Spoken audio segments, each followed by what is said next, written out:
Afternoon to everyone. Good afternoon. Hi, good afternoon. This afternoon, I'm looking at emotional health. As Brother Newton said, it's not the usual type, social and emotional health. We also deal with psychological health, but many a time we deal with the mental health aspect, which will cover broadly some of those areas. And then there's the medical aspect of it, physical health. All right, we know that health is important and that each one of us should see and understand the importance of health. Before we begin, we're going to have a word of prayer, then we will enter into this aspect. Let us pray. Our dear God and Father in heaven, be with us now in this segment. Guide and direct us. May we understand the importance of mental, social, and emotional health, understanding our emotions and being intelligent in regard to how we express them. So bless us now to this end. In Jesus' name, amen. Amen. All right, some of the aspects I want to look at are extremely critical and important. All right, everybody following me? Yes. Okay.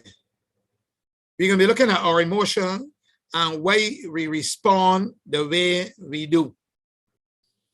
And we will learn later on that the system that's responsible for our emotional response is connected to almost every other system in the human brain.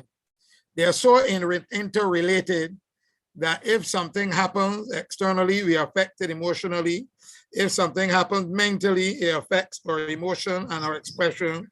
If something is psychologically impacted upon or traumatic experience, again, we are impacted by emotion. If we lose a loved one, it impacts our emotions as well. If we fail an exam, a variety of things. All of these are called stressors, and stressors do impact negatively on our emotion. So I just want to go through briefly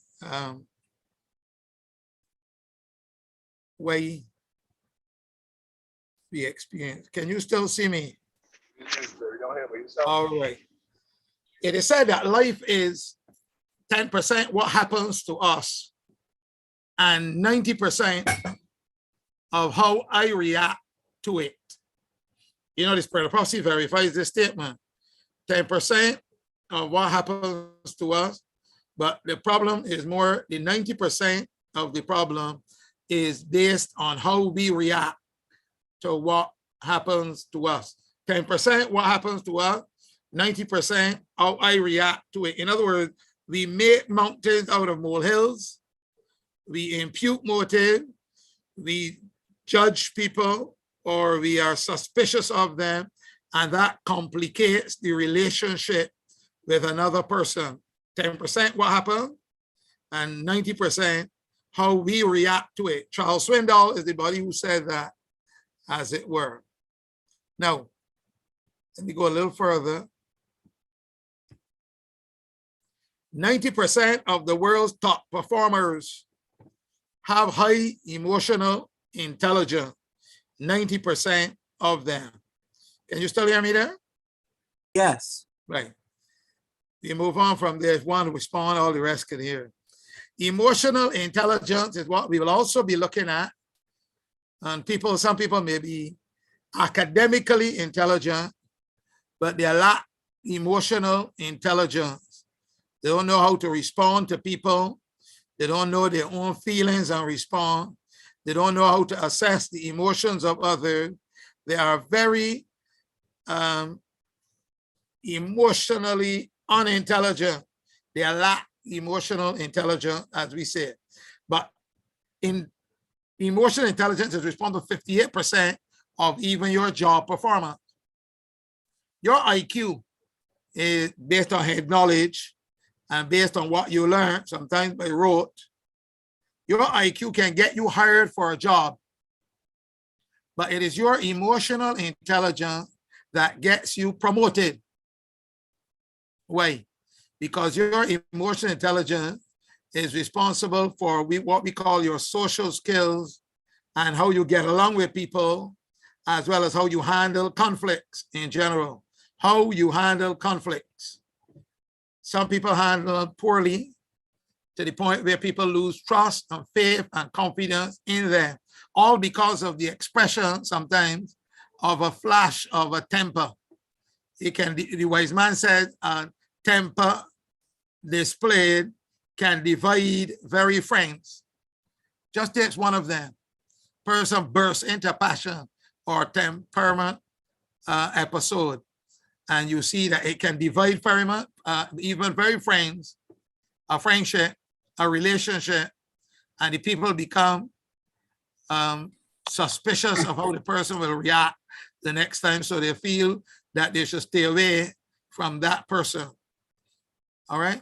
So your IQ can get you hired for the job. You may have a high IQ, good brain development, cognitively speaking, but your emotional intelligence is what gets you promoted. Why? Because emotionally intelligent people know how to handle conflicts. They can get along with people, even people that they are disagreeable, people who don't like them. They know how to turn a light moment into something that's serious, into a light moment, that is, and to be able to break the ice and still gain the person's confidence. I mean, there are some people that are difficult to get along with, don't get me wrong. And we can actually learn how to do it. Some people can then carry a sport too far. And then the others who can't handle that. Some people are good at making sport with others, but when it comes to their own situation, they can't handle somebody making sport with them. So in other words, they can give, but they can't take. They have emotional issues right there, lack of confidence. So people with high IQ, emotional intelligence, have good human relation skills, and they connect well with people. But what is emotional intelligence? We want to come back to that one as we look at emotion. But emotional intelligence offhand is the ability to recognize your emotion as well as the emotions of others. You know how important it is to recognize your emotion, know what is happening to you, in you, and the emotions of others. Some people do not pick up the emotions of others, so they end up spoiling the situation. All right.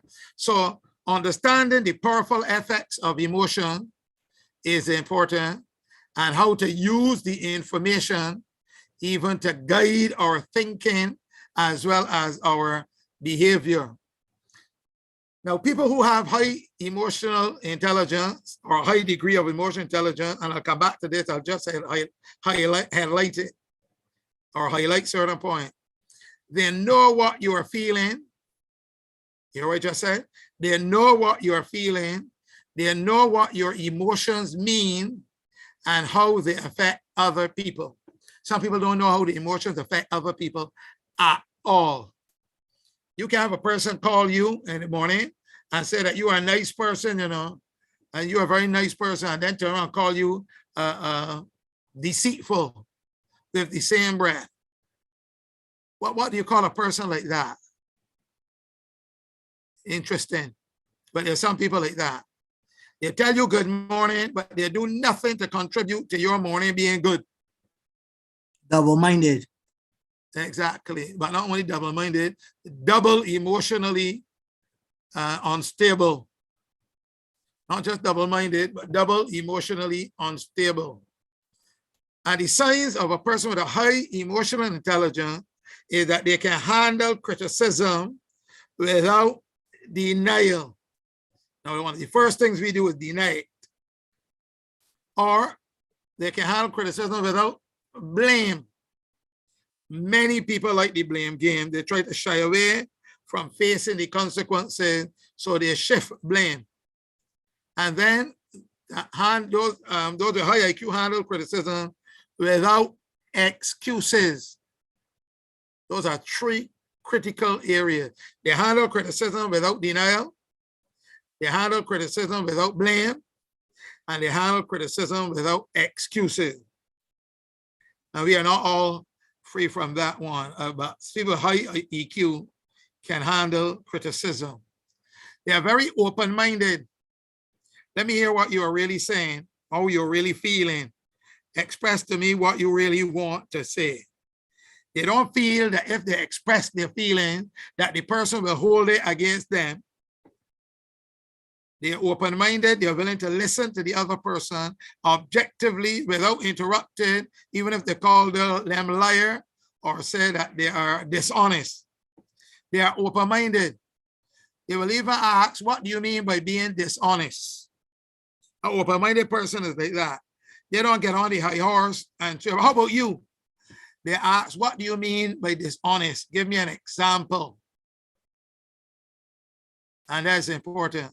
Sometimes the person can't find an example, but they're just quoting a word of dishonesty, but they don't know what dishonesty may really refer to. So an open-minded person is a person you can talk to. Open-minded person is a person you can suggest things to. Open-minded person is a person that you can approach and let out your emotions, even their bad emotion. I was speaking to a young man who was very, very angry, very upset. And he was using, he knew better, but he was using bad language at me. I ignored the bad language for the time being to try to find out what he was really saying, what he meant, what he was getting at. And I realized that his anger was not aimed at me, targeted at me, but against another source, another person. So I listened to him and I said, it must be tough with you in this situation, and very hard as well. And he says, yes, all my life this has been happening. And I'm not saying that about you. I apologize for using that language, he said, but this is how I feel. So I said, I understand. And then I began to open up, and he was more open in talking to me about his feeling. Angry, he needed help.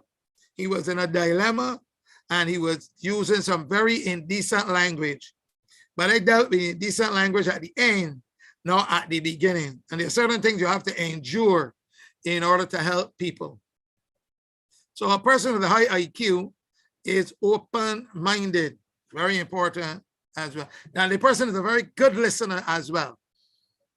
A good listener is a good learner, we say.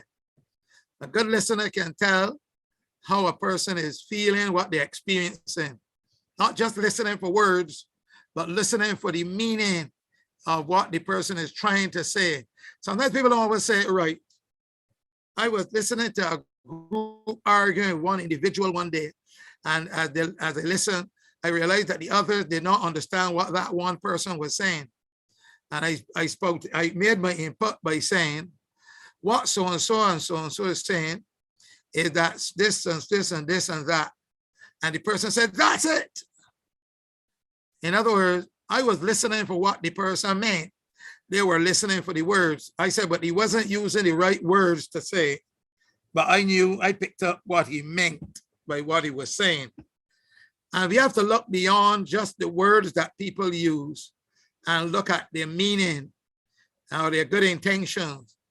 High emotional intelligence, being able to read past words, read past actions, because the actions sometimes do not match the motives. You hear what I just said? Sometimes people have good motives, but the actions don't match the motives. And we have to look beyond the person's fault and see the need. The need is to be listened to. If you don't listen to a person, they will end up shouting because they feel that you are not listening to them. You are not understanding what they are saying. And that's critically important. People want to be heard, and they feel good when they are heard and understood. And that is part of our emotional development. Many times we react emotionally to people, not knowing that they are going through certain experiences. They might have lost a loved one. I remember having a class with a student who was responding to me negatively, and that was in the usual behavior of the person. So I ended the discussion of the person's attitude and behavior reaction And I finished my lesson. I went and told the person, meet me in the next class. Now, while talking to the person in a classroom, the person began to tell me that their father has cancer and they don't know how to deal with it. And they are angry that this is happening to him. That means he's going to lose his father. So I understood what he meant, what he was going through. That was at the St. Lawrence School, Composite School years ago. So emotions, first, you can't trust your emotion if you're angry or upset, but you need to know them. You need to be able to get a hold of what you are experiencing yourself. A person with a high EQ don't usually sugarcoat things or compromise the truth. Now, some people don't like that kind of person. We like a person who remain quiet, fold their lips, and say nothing, even though we are on the road to hell. We like to sugarcoat the situation or don't give them our opinion. But the person with the high EQ knows that if they sugarcoat, it's going to give the person an out-of-touch reality response. Don't sugarcoat. High EQ people do not overcoat or compromise the truth. They know that if they do it, they will have to keep on doing it to look good in the eyes of others or to impress others, as it were, high EQ. Another sign of a high EQ person is that they're able to apologize when they're wrong. Even if they don't think that they're wrong. I remember a situation where I could not remember doing a particular action or saying a particular thing at all. And I know that I could not have done that because of certain other factors. But I apologize if I may have done that to the person. Another person listening nearby wasn't too happy or pleased with what was said. But I didn't do that person anything wrong. If anything, I was perceived for having done the other person wrong. But yet I apologize for, or if that person perceived me to have done what I did not recall doing. And I was very conscientious of the situation in relation to what happened, what might have happened. But I have no recollection of that. But yeah, I apologize. I could have got into a big conflict with the person and deny, but that would have been of no help whatsoever. Later on, I guess sanity will come in, a memory, and things will show who was really wrong. So they are not afraid to apologize. They're not afraid to say, I'm sorry. They're not afraid. The other day, somebody accused me, just give an example, personal example, of something that my wife did that they thought that I was responsible for. And if you ever had a situation like that, and they said that as the husband, I should have done the right thing. What was the right thing?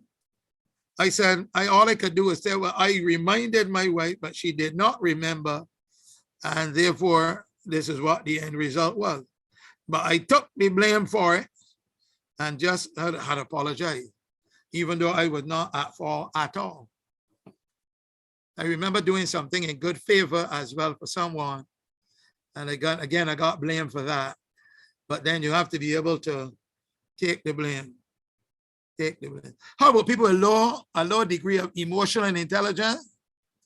If you have a low degree of emotional intelligence, you have no self-awareness. That's number one, no self-awareness. You're not aware of who you are. You're not aware of who you should be and what your reaction should be. No self-awareness. You're not even aware of how the other person feels when they say or do things. Then also those with low degree of emotional intelligence have no empathy. What is meant by that? Empathy means you can see things through the eyes of the other person. No empathy means you cannot see what might have motivated the person to do what they did. So sometimes we contribute to it.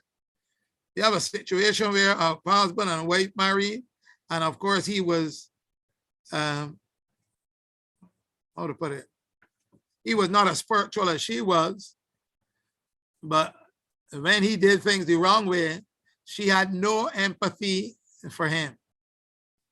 And she would come down very hard on him, eventually give up church, finish with that. I guess it was more the awareness that that person should have been more spiritual than that person, than they were. And therefore, if that's the way they react, it doesn't make any sense going to church. And as you will learn later on, people are watching us to get a picture of what Christ is like. They want to see if what we have is working for us. And if we manifest no empathy and our religion is not working for us, they will never be convinced that it will work for them. Then also, people with low degree of emotional intelligence are oblivious to their own emotion. So they get on a high horse, they criticize, they condemn, they're judgmental, they fly into a passion, and they don't feel in any way that they owe the other person a sorry. They are oblivious to their own emotion. They say, that's me how I am. That's how I am naturally. But it is very obnoxious. It is very indiscriminate. And obviously, they do not consider, they are oblivious to their own emotion. They feel that they are accountable only to themselves for how they express their emotion. And they're not only oblivious to their own emotion, but they're also oblivious to the emotions of other people. So if you are driving along the road and there's a puddle of water in the road and you pass over it and it spatters on somebody else and they are angry and upset, you don't drive away to avoid it. You slow down, you reverse, even though you're going to get some hard words now. You didn't see the puddle of water in the road, but you're going to get some hard words as though you did it on purpose. You are to come back, bear that, and apologize. You didn't see. You didn't know that the water was there. You didn't know that they had been wet because of you. Apologize. Ask forgiveness. And be willing to make some kind of restitution.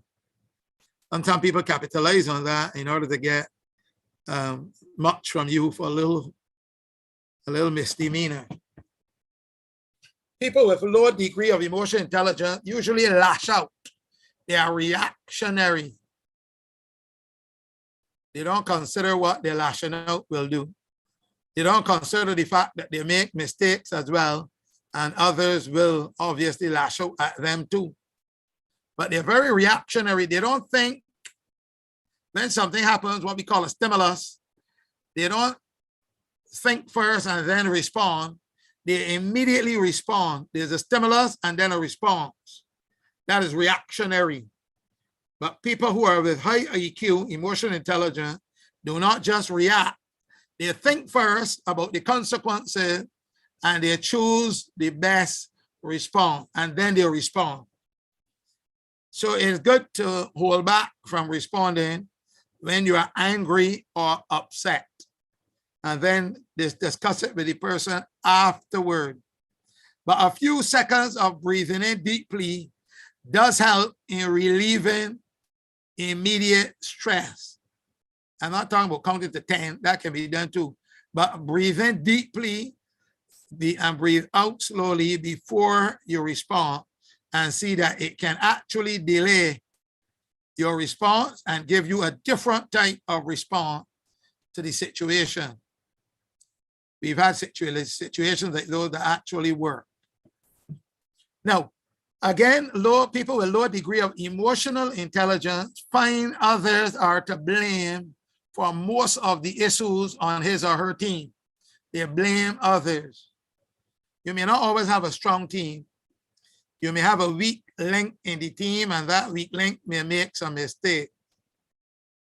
But they find that others are to blame for most of the issues on his or her team. Blame game as well. All right. There are other, I want to highlight that. I don't know how much more time I have, but just to continue with this emotional intelligence, allow me to close on with a few words, but I want to highlight them on the screen. So I'm going to screen share at this point. All right.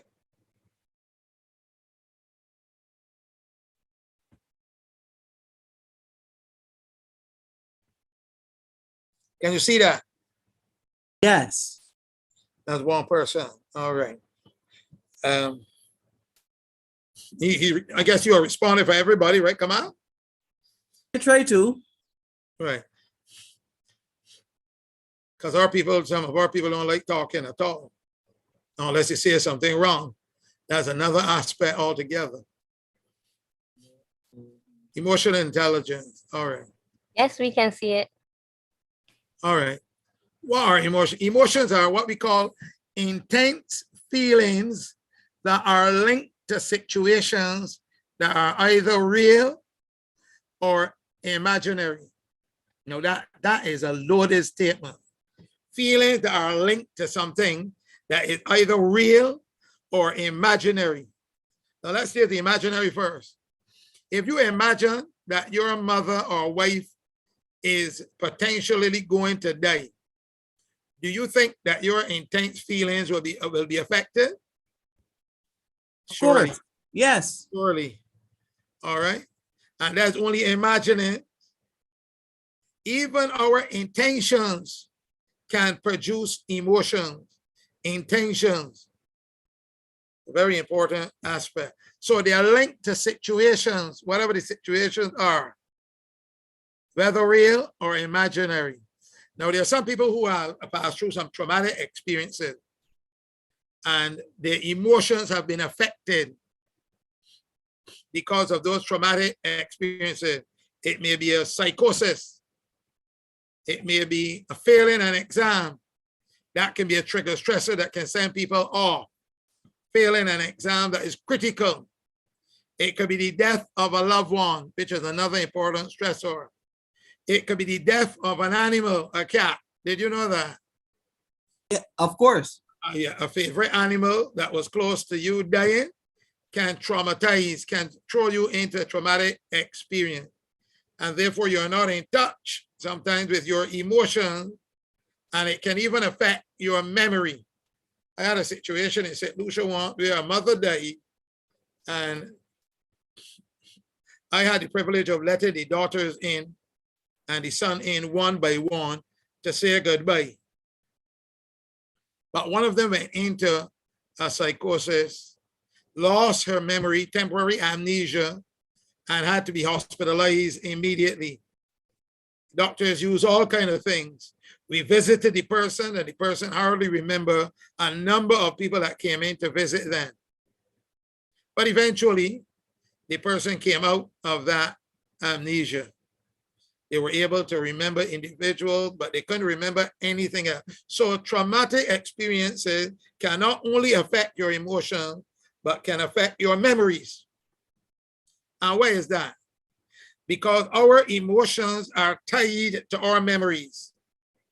Usually when we want to remember something, we remember first the emotional experiences that we went through, and we remember it better. Because emotional experiences last longer than cognitive experiences, emotional experiences. That's why when somebody does something wrong, sometimes you remember who the person was, where they were standing, what they said, how they were dressed, what tone of voice they used. All of that is remembered by the emotion that we experience with the situation, with the person. Our cognitive memory can last on a certain point, but our emotional memories last longer and can impact on our future performance. But we have to be able to reach the point through counseling to be able to turn those negative emotions from memories into good experiences that the person can look back and cherish the good memories of the person that they have lost. I've had people who lost loved ones, and they didn't know where they were, and they were out of touch with reality. I was at a funeral one day. I think it was the Bishop Atherley at the time, and he asked me to join him in the funeral service. I did it, and then when the time came for the burial, I did my part, and at the end of it, there was a young lady sitting on a tombstone, and I sat next to her. She was totally out of touch with reality. I said, "How are you thinking? How are you feeling at this time?" And she looked up at the sky. It was April, and she saw a kite up there keeping a lot of noise, hearing a lot of noise from this kite. And she said she is worried for the time being. She's worried right now because her sister, who's dead, is not going to rest well tonight because that kite is keeping a lot of noise. Now, sometimes we laugh at these situations, but that person was totally out of touch with reality, and they lose, their emotions become entangled completely with the situation. So if it is real, the person can experience trauma. They can, if they know how to handle grief, and if they have been counseled or whatever, they may be able to handle it better. But if it is imagined, it can affect them just as bad as the reality itself. One professor wrote these words. He said, if you understand your own feelings, you get a real great handle on how you are going to interact and perform with others. So one of the first starting points is what's going on inside of me. Very important. So there are messages from the brain signaling that either a threat or reward has been identified in our environment. The messages are then accompanied by a physical response that drives you to either turn away from the threat or take action against it or turn towards the reward. Sometimes we don't know what's actually happening to us, and that is because we don't know what's impacting on the brain, what's happening in the brain itself. That part of the brain, known as the limbic system, in which the basal ganglia is involved, is very open to external stimuli. And anything that happens impacts on that person and can impact on the memory, the feelings, the emotions, and so on, even our vision. When people have problems mentally, they see things that others do not see. We call it hallucination because it impacts on it. But this is the emotional part of the brain, and it's a very large within the human brain. It involves organs like the amygdala, which is responsible for a lot of at-risk behavior and adventurous risk-taking as well. Hippocampus, the hypothalamus, and of course the back of the brain is connected to that.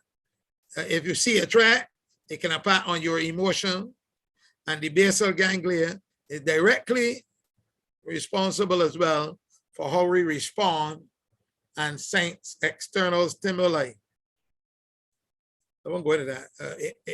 Since the brain is wholly connected, it can affect your basic emotions, it can affect your memory, it can affect your movement, it can affect your language. If you are emotionally distraught, it can affect your language. It can affect your motivation, your planning, everything. Sometimes people are not logical when they're affected emotionally. Somebody says something bad. And once your emotions are disturbed, sometimes it affects your smell or your taste.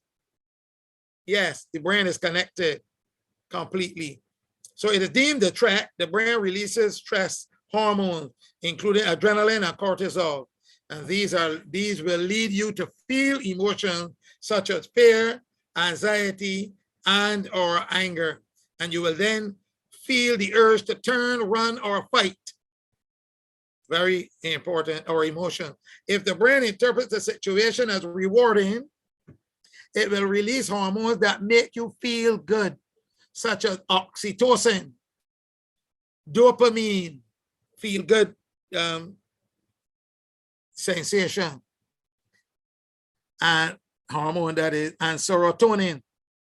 You will feel emotions such as happiness, interest, and or arousal, and you will feel the urge to turn towards the situation, as it were. You will like what you are experiencing, and you will gravitate towards the person or the situation that is giving you that good feeling.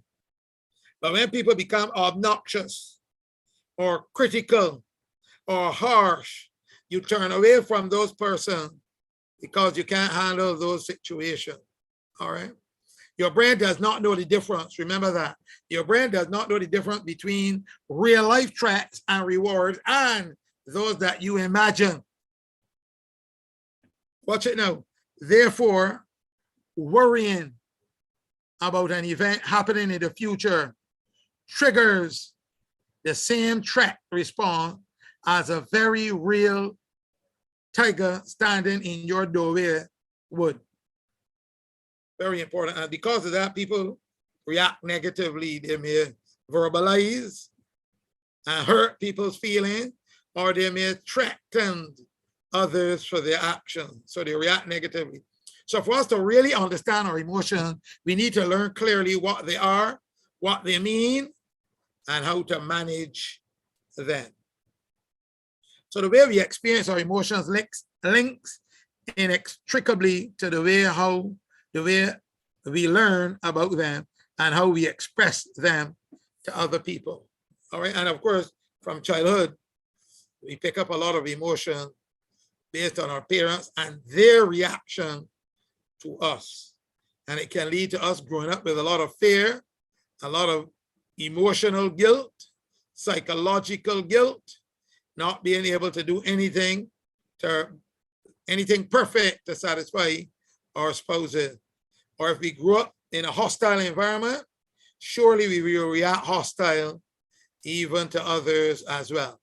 I've seen that happening as well. It becomes the culture of the home to react hostile. We call it a depressogenic environment where there's a lot of cursing, quarreling, fretting, fighting. And they grow up from that, and when they go to school with it, and they manifest it. And if social media is responsible for some of those messages as well, they inculcate the message that good people don't show emotion or even feel emotion, or that feelings and emotions that aren't happiness are unacceptable, potentially dangerous, and shouldn't be shown. That's feelings and emotions that aren't happiness. They are unacceptable, they believe, potentially dangerous, and shouldn't be shown. No wonder most of us avoid our emotions. No wonder we become scared of them and bottle them up. We don't like to express to others how we feel, and we get vexed with people who express how we are feeling to others. Bottling up emotions is like trying to push a beach ball under the water. You can hold it down for a moment, but it will just pop up unexpectedly elsewhere. So emotions are normal. Emotions are messages from the brain that it has detected a threat or reward. Everyone is different, although we all experience emotion. Each person differs in terms of the amount of emotion they experience in any given moment or situation. Some people have experienced stronger levels of emotion than others. This is not a weakness, it is just a fact. And there is a different range of emotion. Students passing an exam or going to new school, depression, love and affection, or anger, all of these. But we need to get a hold of which one it is and be able to deal with it appropriately rather than just react. Even church people react and display a number of emotions that are there in that wheel of emotion diagram. Fear, trust, surprise, sadness, disgust, anger, joy, anticipation. And even with good friends, they may manifest the wrong emotion. Emotions vary by situation. Emotions are temporary. You can feel many emotions at the same time. Emotions are complicated, and it's okay to feel many things all at the same time. That's how we are as human beings. Emotions should always be acknowledged and listened to. However, they should not always be believed. Emotional responses usually start in the body. So in counseling, many people who feel that they don't know what emotions they are experiencing Sometimes that happens. Others feel totally trapped in their emotion, and their real feelings lie deep beneath their understanding. That's the iceberg, and that's the tip of the iceberg, and that's the deep-seated part of the iceberg that's underneath. So there are always things that are deep-seated that is impacting on people negatively. All right. I will stop there for the time being.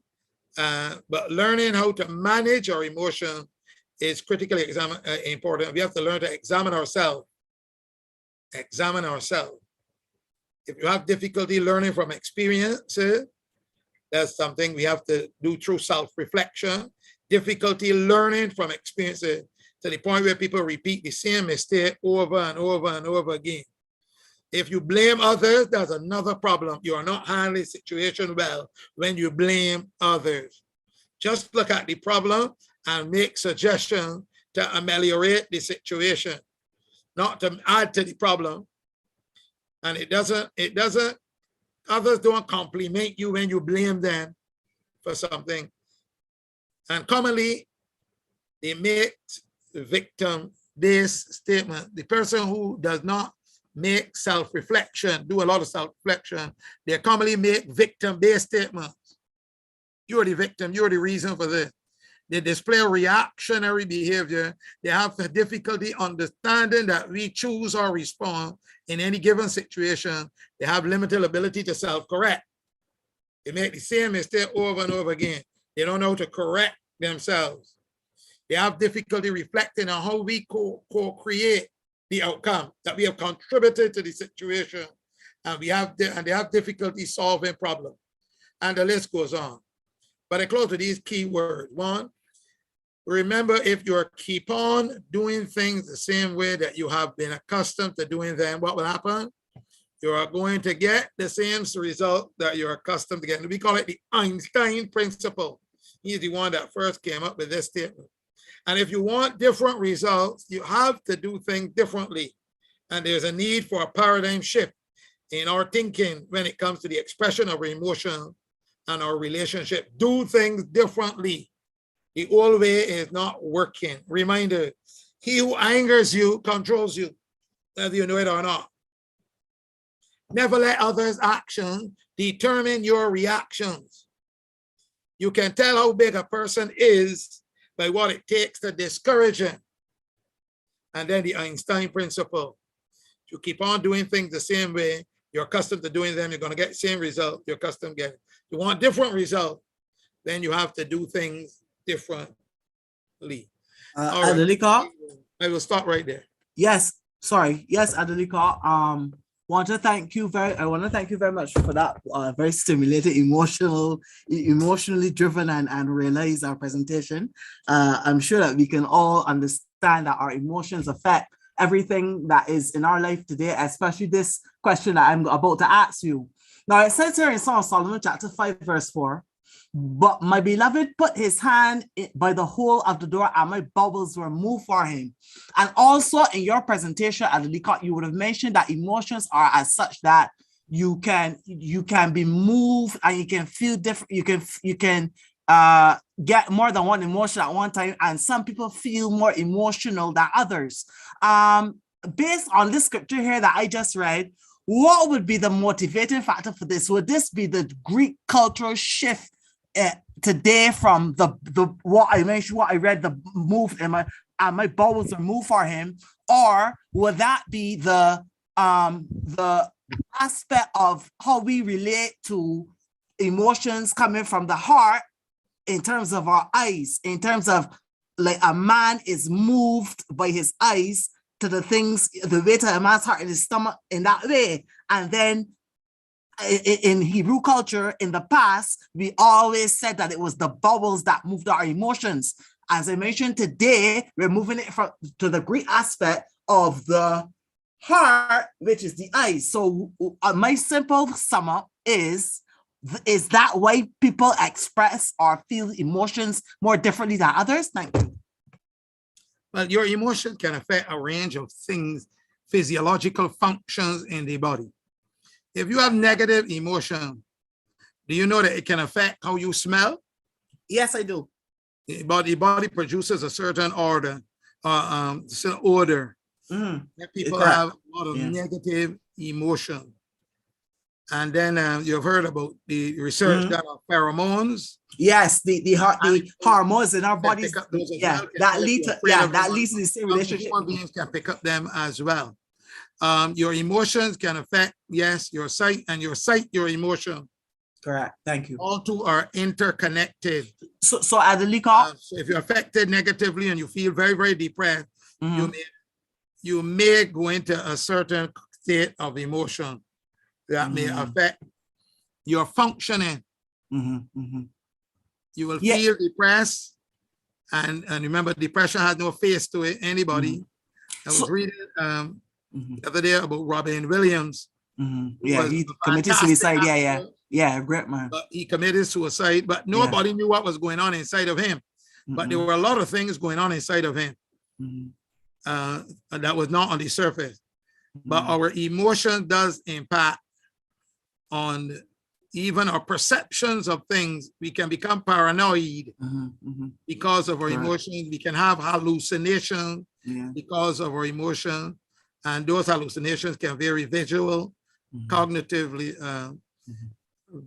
touching, tactile, sense of smell and hearing. Olfactory, When you're afraid of something and you have emotional threats and so on, you can hear things that others are not hearing. So you have people who have emotional experiences. So Adelika, would the source of your emotion coming from your bowels instead of your heart? Affect, if you have a negative emotion, as I said, it can affect the physiological function of the body. Correct. Thank you. For example, you're standing before an audience and you are very, very nervous emotionally. You may feel like urinating or even stooling. Yeah. It's true. Follow me? Yeah, I've had it before when I went to emotions, nervousness, and so on can affect your speech. Correct. Yeah. They can get up there and they cannot utter a word. They are just locked in shock. So our emotions can produce shock. It can trigger negative physiological experiences from the different organs of the body, and can affect even your mental health. You can be thrown off emotionally, and it can impact upon your memory. It can impact upon your taste and impact upon your motivation. All of that comes with emotion. Thank you. That have gone wired. Anybody else?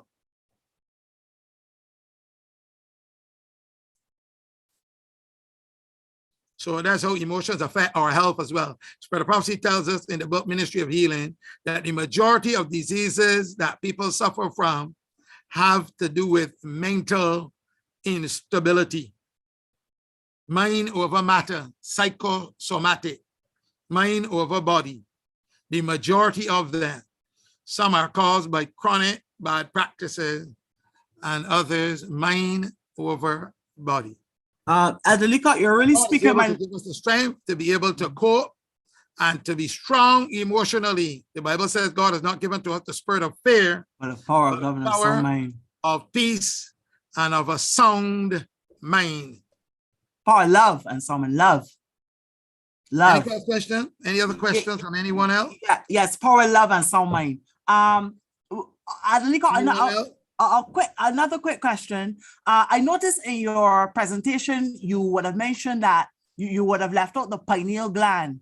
In terms of sleep and COVID, now they were mentioning that, I caught it, and it did affect my taste and my smell. And I found that when you slept more, your taste and smell will be altered, or you wouldn't taste a lot or smell a lot.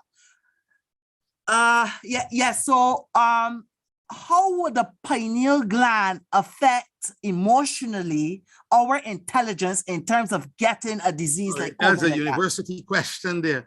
We can answer that, but we don't have the time for that. Time is really gone. It was supposed to be a short. Oh, sorry. Definitely, your intelligence and your emotions are also connected. And it does also impact upon remember he said all the functions of the body. are affected. I can't give specific examples now, but whatever glands, sometimes even your emotions can affect your endocrine gland, your organs. Yes, The yes. hormones that are produced. We said that just now. The different hormones that are produced Thank that you. can lead to either mental. You see, this COVID experience has led to has engendered a lot of fear, a lot of doubt, and a lot of threats, and and people were very scared of a number of things, and they were overprotective in some cases. Some were protective and some were overprotective. Some were very leery of all relationships with people. Everybody was, I mean, we can't overdo things. We have to be cautious, but at the same time, we have to show that we respect and appreciate humanity and not just concerned about only ourselves.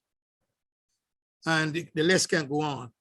But as I said, emotions are what we will have to at another time for that. All right, another question. There's a, yes, Brother Charles has his hand up.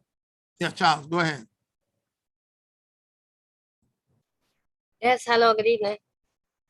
Sorry, Pardon? Caroline. Good evening, Brother Saul, everyone. Good and evening, Brother good Saul. evening. Yes, Brother Saul, just Good want to thank you for today's presentation. You know, we talk a lot about physical health, but when it comes to emotional, mental health, there's a lot of stigma. So I just want to thank you for this evening's presentation. All right, you're welcome. Okay. God bless you. And emotions are connected to our Christianity as well. You know that? Yes, very true. That is so true. But Leacock, but that's amazing. But that was my next question, and I'm going to finish here. Thank God. Yes. They answered it already. Just 1 second here. The emotional aspect of sympathy and empathy is critical and crucial to a Christian. If I had a relative, my cousin Nielsen Mason just died. My grandmother Emmeline Stout died a couple months back, and then I had a cousin that committed suicide a couple of weeks ago. Yes. So if you say Leacock had a relative that died and you were sympathizing with me, would that be sympathy or empathy? Thank you. Well, sympathy has to do with you thinking you understand how others feel and being able to identify with their feelings. Empathy is actually going through the same experience that the person, understanding how the experience that the person is going through, seeing it through the eyes of the person. So you said it will be both in terms of sympathy. Is hard to say sympathy. You feel bad about it, right? Right. But sympathy. Because I had a relative. If you pass through the experience, you're able to empathize much better. Correct. So if I had a relative that died and you had a relative that died, we could both sympathize and empathize with each other at the same time. That's what you're saying? Thank you. You know what the person went through, and you were able to share your common knowledge of your experience with that person. All right. So there's a lot on emotion. You'll come back to another time. All right. Thank you for listening. Let us pray. Gracious God and Father, thank you for this session. Help us to realize that you not only want us to be healthy physically, but also spiritually, physically, and also spiritually and emotionally and psychologically as well. So guide and direct each one of us. Help us to realize that health is a holistic undertaking, and not just to have a healthy body that will be prepared for hellfire, but also a very strong spiritual response and emotional connection with our brethren and with our family members, so that we will always have our relationships intact and learn to love and forgive and understand. Thank you for being with us in this session. Continue to be with us through the rest of this day. We thank you for hearing and answering our prayer.